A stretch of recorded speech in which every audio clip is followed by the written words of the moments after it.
Los baldíos son terrenos que pertenecen a la nación. La idea de los baldíos, a partir de, con mayor fuerza durante todo el siglo XX, pero con mayor fuerza en los últimos años, es que están destinados a la reforma agraria. Los baldíos en Colombia se han constituido en el principal insumo para promover el acceso progresivo a la propiedad rural por parte del campesinado pobre. Colombia paulatinamente abandonó la idea de una reforma agraria redistributiva que permitiera desincentivar el latifundio y coger esas tierras concentradas en pocas manos para entregarlas a campesinos pobres, y en su lugar lo que ha destinado son las llamadas tierras públicas. Esas tierras no tienen ningún dueño particular, no hay un derecho de propiedad pleno sobre ellas. Puede que en algunas personas las estén explotando,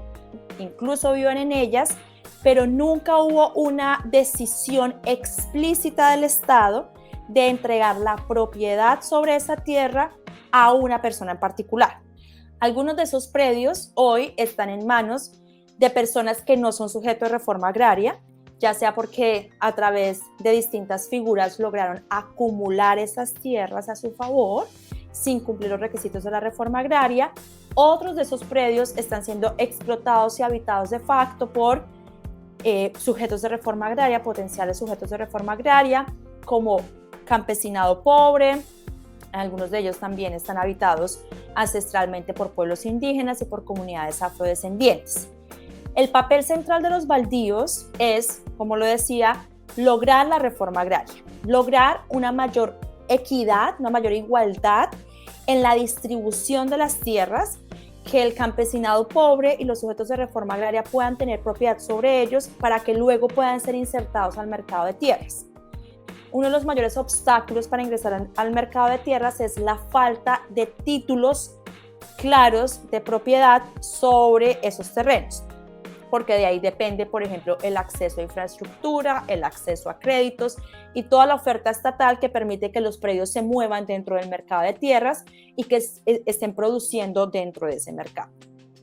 Entonces, el papel principal que cumplen, sobre todo aquellos que están destinados a la reforma agraria, es no solamente una cuestión de justicia social, de generar unas condiciones dignas de vida para muchas comunidades rurales que carecen de esta tierra para su subsistencia, sino también para dinamizar una función productiva, para dinamizar el mercado de tierras a través del acceso a créditos, infraestructura, proyectos productivos y toda la oferta estatal que permita impulsar la producción y la explotación de esos suelos.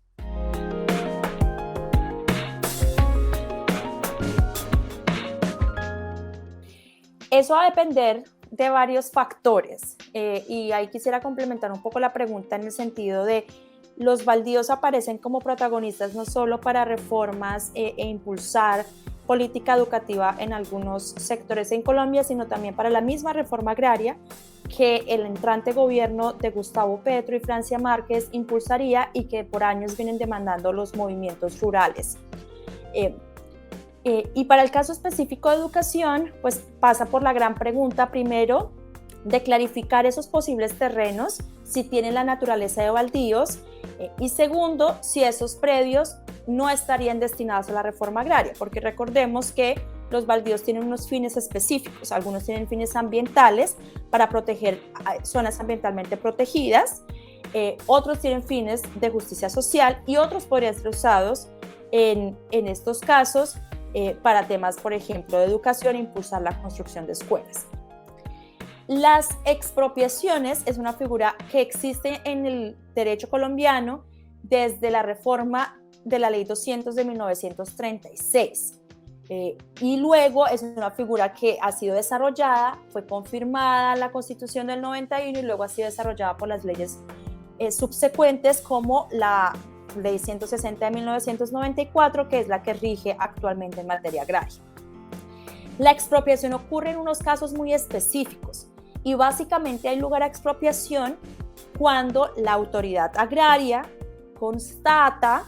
que un particular accedió a tierras baldías de manera irregular porque no cumplía los requisitos subjetivos de la reforma agraria, es decir, una persona que tenía unos ingresos muchísimo más altos de los que exige la reforma agraria como tope, que ya tenía propiedad privada,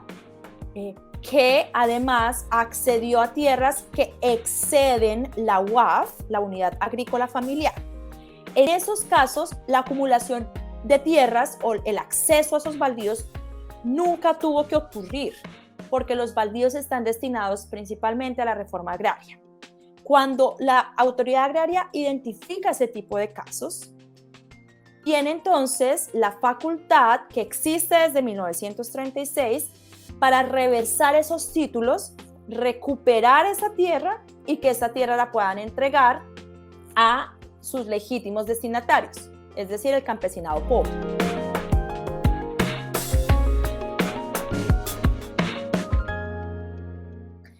Primer reto, que ya lo mencioné, es no tenemos un inventario claro que nos diga dónde se encuentran los baldíos,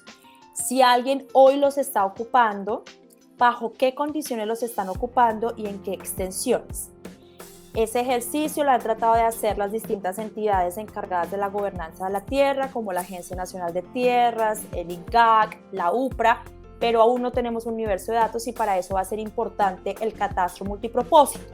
que viene como una promesa del acuerdo de paz, que tiene unos resultados muy tímidos durante la administración de Iván Duque y que esperaríamos pudiera tener un impulso mayor durante el gobierno entrante de Gustavo Petro y Francia Márquez. Segundo paso, hay problemas viejos. Hay casos, por ejemplo, de acumulación indebida de baldíos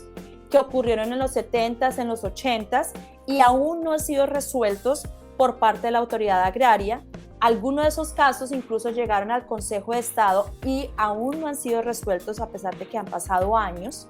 Entonces tenemos todavía ese problema de resolver qué hacer con acumulaciones que ocurrieron de manera indebida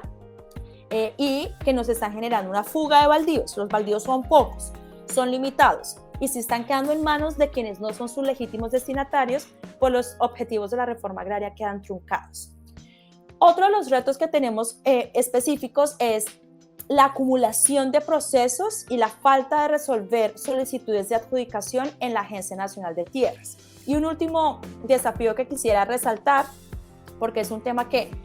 apareció en la Corte Constitucional en el año 2014, a partir del cual hicimos una investigación, un proyecto que permitía entender qué era lo que estaba ocurriendo con los baldíos en la Universidad Nacional, la Facultad de Derecho, Ciencias Políticas y Sociales,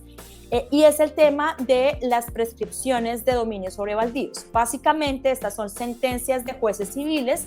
que estaban entregando baldíos a particulares. Pero esa no es la ruta, como ya lo dije, es la autoridad agraria la que primero debe constatar que cumple los requisitos objetivos y subjetivos de la reforma agraria para entregar la propiedad.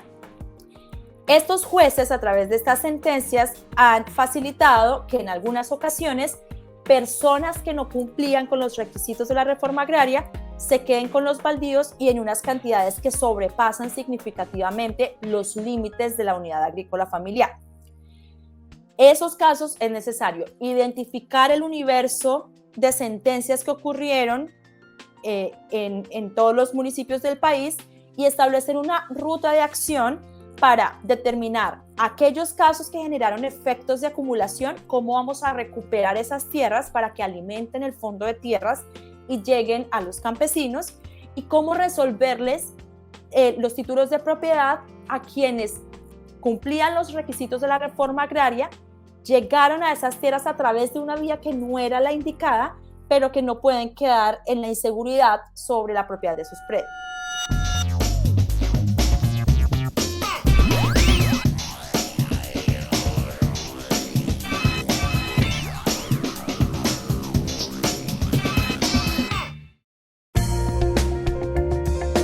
Universidad Nacional de Colombia, proyecto cultural, científico y colectivo de Nación.